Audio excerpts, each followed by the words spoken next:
À la fin de la semaine, l'ouvrage était terminé.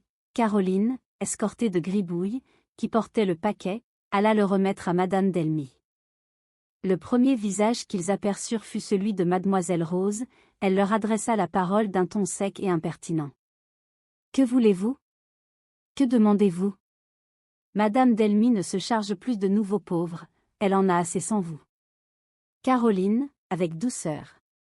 « Ce n'est pas la charité que nous venons demander, Mademoiselle Rose, mon frère m'aide à rapporter à Madame Delmy les robes qu'elle m'a commandées. Ayez la bonté, mademoiselle, de la prévenir que je les lui apporte et que je voudrais bien les lui essayer pour voir comment elles vont. » Mademoiselle Rose, brusquement. « Laissez ça là, on verra bien sans vous, Madame Delmy est occupée. » Caroline. « Quand pourrais-je revenir pour le paiement, mademoiselle? » Mademoiselle Rose. « Vous êtes bien pressée. Est-ce qu'il n'y a que vous à payer? » Caroline. « Pardon, c'est qu'après la mort de maman j'ai eu des frais d'enterrement à acquitter, qui ont mangé tout ce qui me restait d'argent. » Mademoiselle Rose. « Voici ce que rapporte l'orgueil. Mademoiselle a voulu faire comme si elle était riche, il a fallu un beau luminaire, une grand-messe, comme pour les grands seigneurs, et ensuite mademoiselle n'a pas de pain et vient tourmenter les maîtres sans leur donner seulement le temps de voir un ouvrage. » Caroline ne répondit pas, elle appela son frère, ouvrit précipitamment la porte et s'éloigna à grands pas, se croyant suivie de Gribouille. Mais Gribouille, que les airs insolents de Mademoiselle Rose avaient agacé, vit bien, au visage contracté de Caroline, qu'elle avait été gravement insultée. Au lieu de suivre sa sœur, il saisit à terre un pot plein d'eau grasse, et s'approchant de Mademoiselle Rose qui leur avait tourné le dos avec mépris, il la coiffa du pot, l'eau sale se répandant sur elle depuis les cheveux jusqu'aux pieds, après quoi, il ouvrit vivement, mais sans bruit, la porte de la cuisine, et rejoignit sa sœur en courant. Mademoiselle Rose, d'abord suffoquée par l'eau, se débarrassa de sa coiffure, regardant autour d'elle avec rage et surprise, se trouva seule, elle courut ouvrir la porte, ne vit personne, et crut que son bourreau s'était caché dans la maison. Elle commença immédiatement ses recherches, courant de chambre en chambre, jusqu'à ce qu'elle arrivât au salon, où s'étaient réunis monsieur et madame Delmy et quelques amis. À la vue de Rose effarée, inondée, ruisselante d'eau grasse et infecte, tous demandèrent avec une certaine frayeur. « Qu'y a-t-il? Qu'est-il arrivé? » Rose. « Le scélérat. Le misérable. Je cherche le gueux, le gredin qui m'a trempé. Où est-il?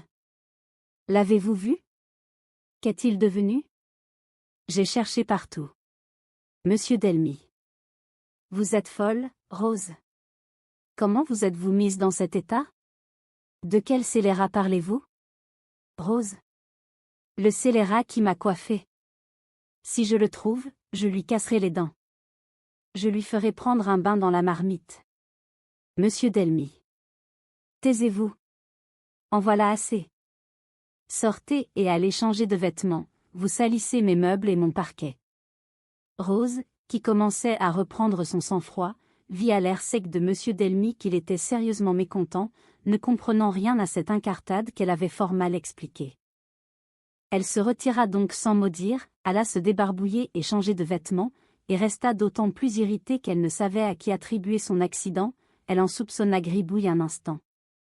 Mais, ne l'ayant pas vu près d'elle, le sachant très borné et ne supposant pas qu'il eût rien compris aux impertinences qu'elle avait débitées à Caroline, elle crut qu'il était parti avec sa sœur, et que d'ailleurs il n'aurait jamais eu l'ingénieuse et infernale pensée de se venger d'une façon aussi habile, ni l'adresse de s'esquiver assez promptement pour qu'elle ne le vît pas. Elle supposa que quelqu'un s'était glissé dans la cuisine à la suite de Caroline, qu'il s'était caché dans la maison, peut-être dans la cuisine même, et qu'il s'était échappé pendant qu'elle courait de chambre en chambre à sa recherche. Elle rejeta toute sa colère sur l'innocente Caroline, et résolut de commencer le cours de ses vengeances. À cet effet, elle passa la soirée à repincer et arranger les robes de madame Delmy, afin qu'elles fussent trop étroites et ne pussent pas être mises. Le lendemain, madame Delmy lui reparla de son aventure de la veille, que mademoiselle Rose expliqua avec calme et douceur. Madame Delmy ne put s'empêcher de sourire au récit de la colère de mademoiselle Rose, et, pour faire diversion, elle lui demanda si Caroline n'avait pas apporté ses robes. Rose. Elle les apporte à l'instant, madame.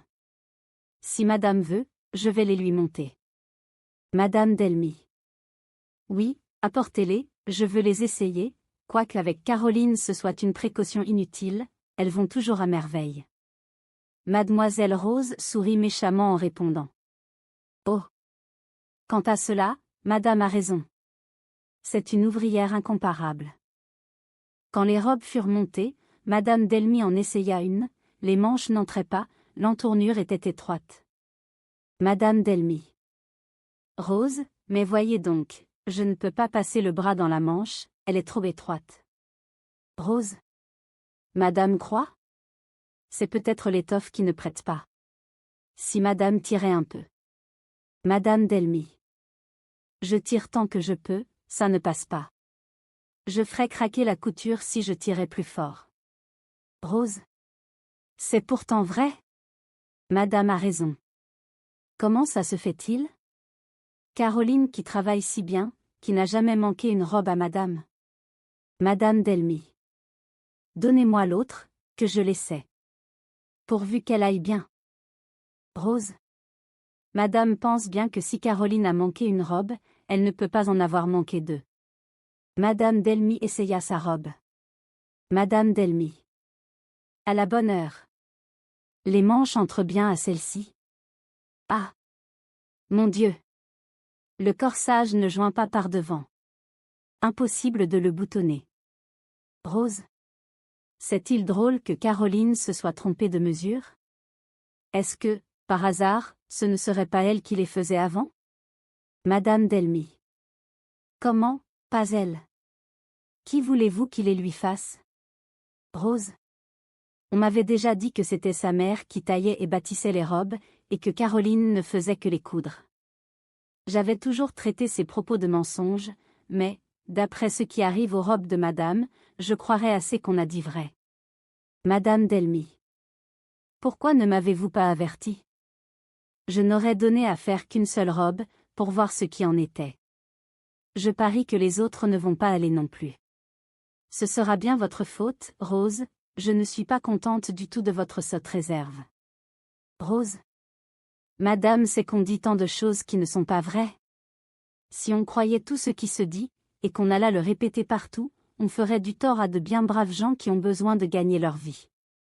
Je n'aime pas Gribouille, qui est brutal et grossier, mais je ne déteste pas Caroline, et je n'aurais pas choisi le moment de son malheur pour lui faire perdre les bontés de madame et son gagne-pain. Madame a été si bonne pour elle. C'est à madame qu'elle doit toutes ses pratiques. Madame Delmy. Elle reconnaît singulièrement mes bontés en me gâchant deux robes. Rose. Les autres iront peut-être bien. Madame ne les a pas essayées, puisque Caroline les a encore. Madame Delmy. Mais celle-ci. Comment refaire des choses trop étroites? Rose. Madame a encore de l'étoffe de reste, on pourrait faire de nouveaux corsages et de nouvelles manches. Madame Delmy, avec colère. Et acheter de nouvelles robes aussi. Taisez-vous, Rose, vous m'impatientez en voulant justifier une petite sotte qui m'a trompée en me faisant croire qu'elle savait travailler, tandis que c'était sa mère qui faisait tout l'ouvrage difficile. Allez me chercher Caroline. Mademoiselle Rose ne se le fit pas dire deux fois, et courut à toutes jambes chez Caroline. Ma maîtresse vous demande, dit-elle d'un air triomphant et moqueur. C'est sans doute pour me payer, pensa Caroline qui se leva sans mot dire. Mademoiselle a perdu sa langue, reprit Mademoiselle Rose d'un air moqueur. Caroline la regarda d'un air triste et digne, et lui répondit doucement. Ce que vous me disiez ne demandait pas de réponse, mademoiselle. Mademoiselle Rose n'osa pas répliquer, le calme et la tristesse de Caroline lui causèrent un certain remords, et les regards terribles que lui lançait Gribouille lui faisaient redouter une attaque à main armée. Caroline sortit la première. Mademoiselle Rose la suivit de loin, préférant ne pas assister à la scène qu'elle prévoyait de voir se passer entre Madame Delmy et Caroline. Madame m'a demandé, dit Caroline en entrant chez Madame Delmy. Madame Delmy, avec une colère contenue. Oui, mademoiselle, je vous ai demandé, devinez-vous pourquoi? Caroline. J'ai pensé que madame voulait bien me payer ce qu'elle me devait, comme je l'en avais prié par l'entremise de mademoiselle Rose. Je suis bien fâché d'importuner madame, mais la mort de ma pauvre mère m'a obligé à des dépenses qui ont épuisé ma petite bourse, et je compte sur madame, qui a toujours été si bonne pour moi. Madame Delmy. Et vous, mademoiselle, vous vous comportez comme une fille malhonnête et ingrate. Vous avez raison de venir chercher votre argent, c'est le dernier que vous aurez de moi.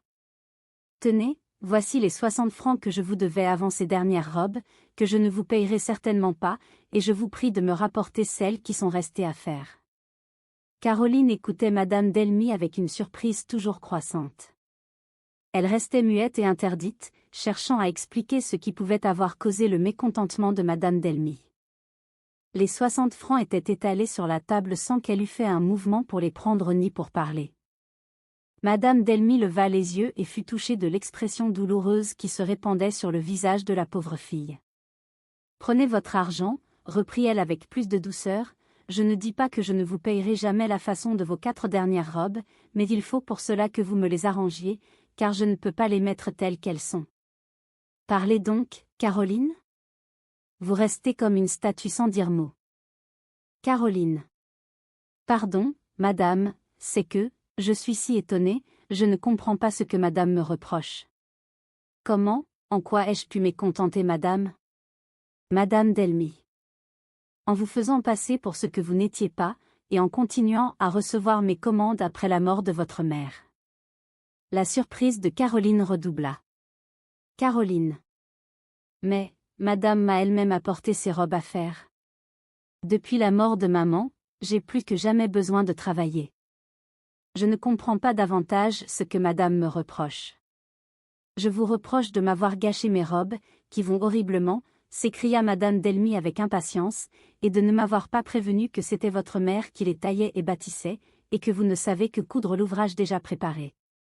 Caroline. On a dit cela à madame. Et madame l'a cru.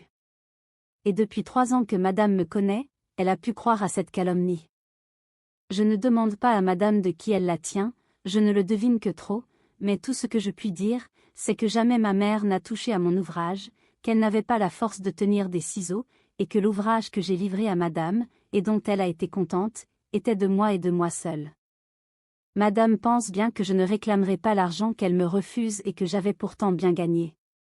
J'ai l'honneur de présenter mon respect à madame en la quittant pour ne plus revenir, et de la remercier une dernière fois de ses bontés passées pour moi et ma pauvre mère. Ce fut au tour de madame Delmy d'être surprise des paroles calmes et dignes de Caroline, qui sortit avant que madame Delmy pût la retenir. En retournant chez elle, elle rencontra mademoiselle Rose, qui la salua d'un air moqueur. Caroline passa sans la regarder, et, en rentrant chez elle, elle ferma la porte, alla se jeter à genoux près du lit vide de sa mère, et éclata en sanglots. Gribouille la regardait avec étonnement. « Pourquoi pleures-tu si fort, pauvre Caroline ?» lui dit-il en essayant de la soulever. Caroline, tressaillant. « Tu es là, Gribouille ? Je me croyais seule. » Gribouille. « Pourquoi pleures-tu ? Dis, ma sœur, pourquoi pleures-tu ? » Caroline. Parce que madame Delmy croit que je l'ai trompée, que je ne sais pas travailler, que j'ai manqué ses robes, que c'était maman qui les taillait. Elle dit qu'elle ne me payera pas le travail de toute la semaine dernière, qu'elle ne me fera plus travailler. Gribouille. Tu pleures pour cela. Tu sais pourtant bien que cela n'est pas vrai. Caroline. Oui, mais ça fait de la peine de s'entendre accuser de tromperie quand on est honnête. Gribouille. Vraiment. Eh bien. C'est drôle, moi, ça ne me fait rien. Quand on m'a dit un jour, Gribouille, tu as volé des pommes, il m'en manque beaucoup. J'ai ri, moi, et j'ai répondu, je ne vous ai rien volé du tout, cherchez le voleur ailleurs, ce n'est pas moi. Si madame Delmy me disait, Gribouille, tu as mal bêché mon jardin, les pois ne lèvent pas. Je répondrais sans me troubler, madame, j'ai bien bêché votre jardin. Si les pois ne lèvent pas, prenez-vous-en à mademoiselle Rose, qui pourrait bien m'avoir joué un méchant tour. Et si elle disait, tu es un méchant, tu es un ingrat, je dirais, toujours sans me déférer, madame se trompe, je suis bon et reconnaissant, Madame devrait être honteuse d'avoir de mauvaises pensées comme elle en a. Si tu veux, ma sœur, je vais aller dire à Madame Delmy que tu es honnête, que tu travailles parfaitement, que tu n'as pas manqué ses robes, que c'est elle qui est une voleuse en ne te les payant pas, et que c'est tant pis pour elle si elle ne te fait plus travailler. Veux-tu? J'y vais tout de suite. Caroline. Non, non, Gribouille, je t'en prie, ne lui dis rien, laisse-la garder son argent. J'ai bien d'autres pratiques qui me feront travailler, j'espère ne pas manquer d'ouvrage, je commence à en avoir plus que je n'en peux faire. J'ai encore des robes et du linge à finir pour la femme de l'adjoint, et puis pour la maîtresse d'école et pour quelques autres encore. Gribouille. Mais tu ne vas plus pleurer? Caroline. Non, je te le promets, je vais me mettre à l'ouvrage. Gribouille. À la bonne heure. Tu sais que monsieur le curé nous dit qu'il faut être content de tout ce que le bon Dieu nous envoie. Je suis toujours content, moi. Caroline, souriant. Excepté quand tu t'ennuies près de ton linge à laver. Gribouille, riant. Ah.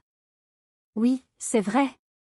J'ai été bête ce jour-là, mais, j'ai réfléchi depuis, et je n'ai pas perdu mon temps, je t'assure. Pendant que Gribouille parlait, quelqu'un frappait à la porte. Entrez, dit Caroline, tiens, c'est Thomas. Pardon, mamselle, c'est moi qui viens de la part de Madame Grébu, l'épouse de l'adjoint, pour vous demander ses robes. Caroline. Je ne les ai pas encore commencées, mon petit Thomas, je vais m'y mettre tout de suite. Thomas. Non pas, mamselle, Madame Grébu demande ses robes en pièces, elle pensait bien que vous n'aviez pas encore eu le temps de les faire? Caroline. Elle ne veut donc pas que je les lui fasse? Thomas. Faut croire que non, mamselle. Caroline. Et pourquoi? Le sais-tu? Thomas. Je ne sais pas, mamselle. Je passais devant la maison de Madame la mairesse. Madame Grébu, qui était dedans, m'appelle par la fenêtre, j'approche, elle me dit, Thomas, cours vite chez Caroline, demande-lui mes robes, qu'elle me les rende finies ou pas finies, et tous les morceaux avec, j'espère qu'elle ne les a pas encore commencés. Caroline. Et Madame Delmy était avec elle? Thomas. Non, il n'y avait que Mademoiselle Rose, qui riait de si bon cœur que le rire m'a gagné aussi, moi, et je suis parti courant et riant. Caroline. C'est bien, mon petit Thomas. Gribouille, va chercher les robes en pièces qui sont dans la grande armoire du cabinet, enveloppe-les dans un papier gris que tu trouveras en haut de l'armoire, et donne-les à Thomas, ne te trompe pas. Gribouille, très empressé d'obéir à sa sœur, courut à l'armoire, prit les robes après les avoir bien examinées, les enveloppa dans le papier et les remit à Thomas. Adieu, mamselle, dit Thomas en emportant le paquet. Bonsoir, Gribouille. Encore une méchanceté de Rose, pensa Caroline, pourvu qu'elle ne me fasse pas perdre ainsi toutes mes pratiques. Caroline, qui avait beaucoup d'autres ouvrages à terminer, alla, après quelques instants de triste réflexion, chercher du linge à coudre. La première chose qui frappa ses regards en ouvrant l'armoire, fut le paquet des robes en pièces de Madame Grébu. Gribouille, Gribouille, s'écria-t-elle effrayée, qu'est-ce que tu as donné à Thomas? Voici les robes de Madame Grébu que je retrouve dans l'armoire. Gribouille. J'ai donné les robes en pièces, comme tu m'as dit. Caroline. Quelles robes donc? Je n'en avais pas d'autres, et les voici. Gribouille. Ce n'est pas celles-là que j'ai données, elles sont neuves, j'ai donné les vieilles, celles que tu as serrées ici l'autre jour, parce qu'elles étaient en pièces et que tu ne pouvais plus t'en servir. Caroline. Miséricorde. Que as-tu fait? Ils vont croire que je veux les voler. Cours, mon pauvre Gribouille, rattrape Thomas, ramène-le, dis-lui que tu t'es trompé, que j'ai les robes. Gribouille. J'y vais, ma sœur, j'y vais. C'est-y du malheur que Caroline dise toujours une chose pour une autre. Et puis on dit que c'est moi qui suis bête. Gribouille pensait ainsi tout en courant, il eut beau se presser, Thomas, qui avait couru aussi, était arrivé avant lui. Il avait remis le paquet à Madame Grébu, qui poussa un cri en l'ouvrant. Tenez, ma chère, voyez ce qu'elle m'envoie en place de mes belles robes neuves, dit-elle en faisant voir à Madame Delmy 3 vieilles robes en loques, qu'elle étalait avec indignation. Madame Delmy. Mais c'est abominable, ça. C'est à la faire arrêter.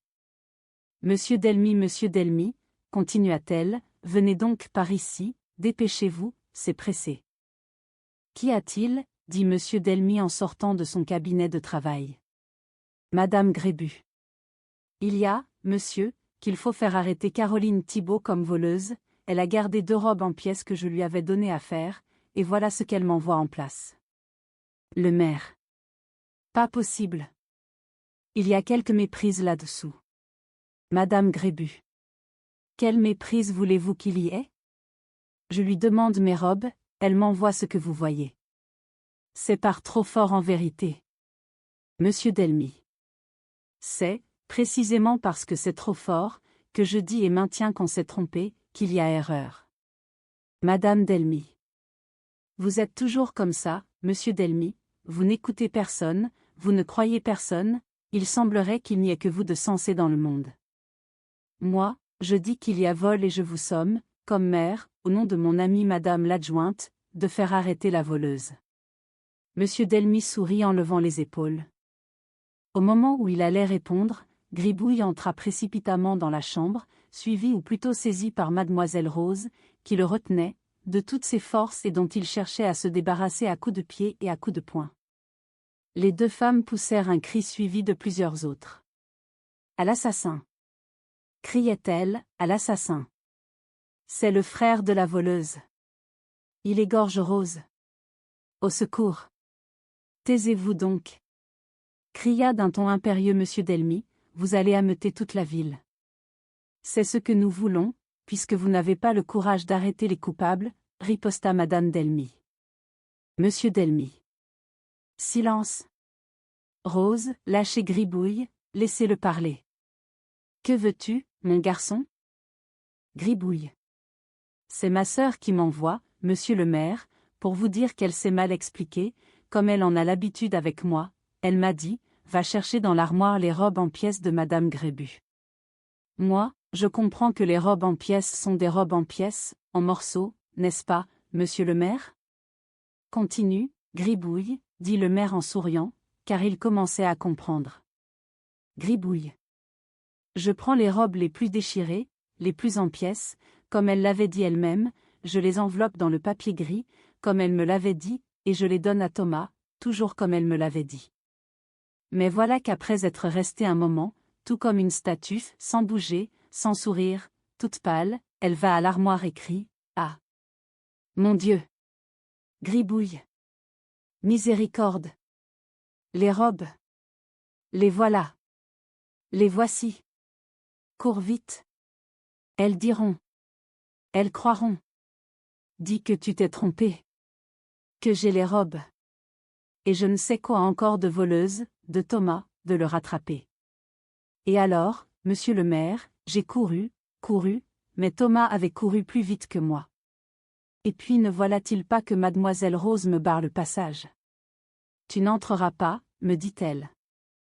J'entrerai, que je lui réponds. Tu n'iras pas, j'irai.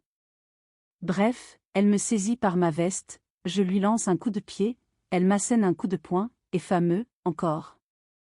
Je me débats de mon mieux, je joue des pieds et des mains, et me voici, toujours pour obéir à ma sœur.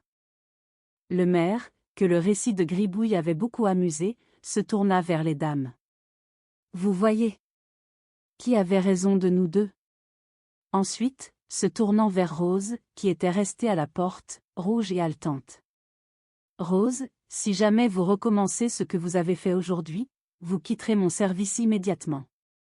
S'adressant ensuite à Gribouille.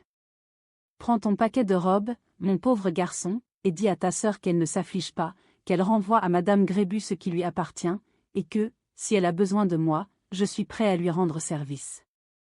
Toi, tu es un bon garçon, très bon, très honnête, je m'intéresse à toi et à ta sœur. Dis-le à Caroline. Gribouille, enchanté, salua monsieur le maire, Madame Delmy et Madame Grébu. Ces dames ont-elles quelques ordres à me donner? Leur dit-il de son air le plus aimable. Va-t'en et ne mets plus les pieds chez moi, répondit madame Delmy.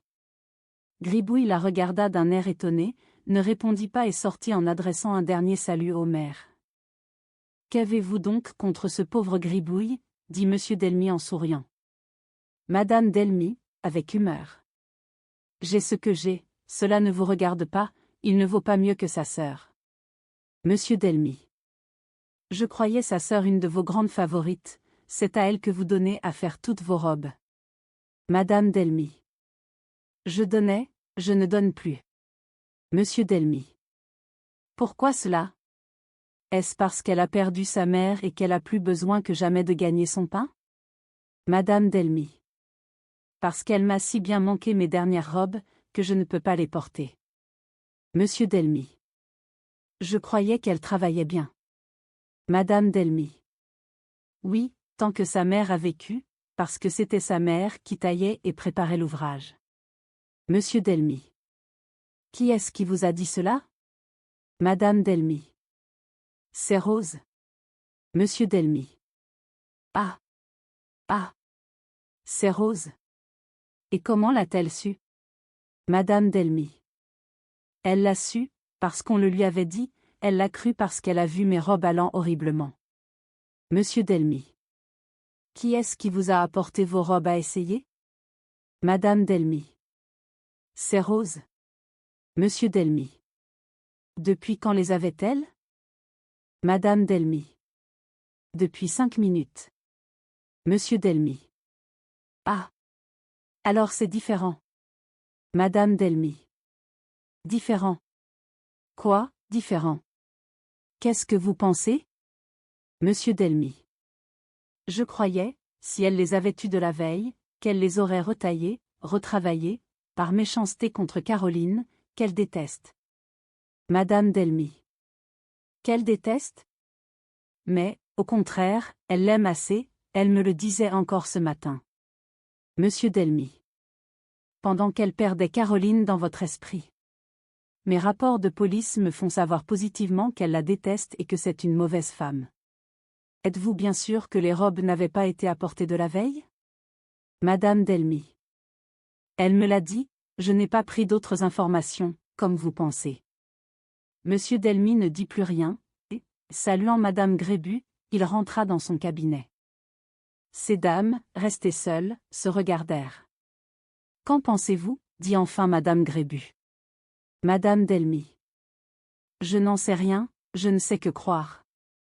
Tenez, ma chère, faisons une chose, prenons les robes et allons les montrer à Caroline, comme pour les faire arranger. Madame Grébu. Je ne demande pas mieux, allons. Madame Delmy fit un paquet de ses 2 robes et alla chez Caroline, accompagnée de Madame Grébu. Quand ces dames entrèrent, Caroline, surprise et effrayée, se leva précipitamment. Madame Delmy. N'ayez pas peur, Caroline, on m'avait dit ce matin que vous ne saviez pas faire les robes, que c'était votre mère qui les taillait, je l'ai cru parce que mes robes étaient manquées, et je vous les apporte pour que vous voyiez si vous pouvez les arranger. Caroline. Je remercie bien madame, je n'osais pas le demander, d'après ce que madame avait dit ce matin. Et Caroline, défaisant le paquet, examina une robe, puis l'autre. Caroline. Les corsages et les manches ont été retouchés, madame, on les a retaillés.